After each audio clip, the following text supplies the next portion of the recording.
বাজার দরের খবরাখবর, দৈনন্দিন জীবনে এর প্রভাবটা কেমন, এর দামি বা কেমন, এইচ এম জাকির ভোলা থেকে আমার সঙ্গে যুক্ত হয়েছেন। জাকির, আজকের বাজার পরিস্থিতি সম্বন্ধে একটু বিস্তারিত জানাবেন ভোলার।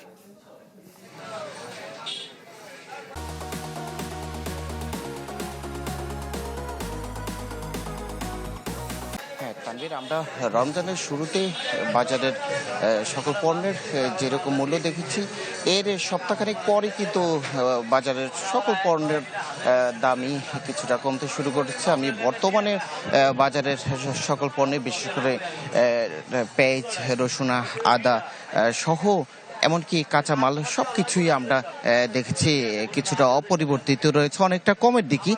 কিন্তু যে রসুনটা রয়েছে, সেই রসুনটা চায়না থেকে যেটা আসছে, সেই রসুনটির দাম হয়তো হঠাৎ করে 20 টাকা কেজি প্রতি বেড়ে গেছে।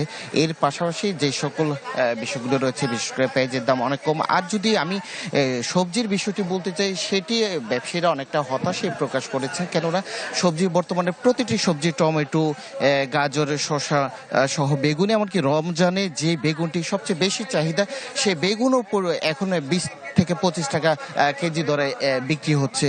আমরা এখানে যে ব্যবসায়ীরা রয়েছে তারা অনেকটা হতাশা প্রকাশ করেছে, পাশাপাশি ক্রেতারাও অনেকটা স্বস্তি প্রকাশ করেছেন। তারা বলছেন যে এই ধরনের মাহে রমজানে অতীতে যেরকম বাজার মূল্য বৃদ্ধি ছিল, কিন্তু বর্তমানে বাজার মূল্য সকল কিছুতে এতই কম দেখা যাচ্ছে, তাতে করে ব্যবসায়ীরা অনেকটাই হতাশা প্রকাশ করলে ক্রেতারা অনেকটা স্বস্তি প্রকাশ করছে। পাশাপাশি আমরা দেখেছি মাংসর বাজার, সেটিও অপরিবর্তিত রয়েছে। 750 টাকা গরুর মাংস কেজিতে বিক্রি হচ্ছে।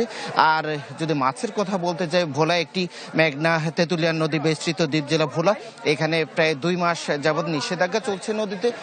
সঙ্গত কারণে নদীর মাছের দাম কিছুটা কম হলো, পুকুরে যে চাষের মাছটি রয়েছে সেই মাছের দাম অনেকটা স্বাভাবিকই রয়েছে তানবীর।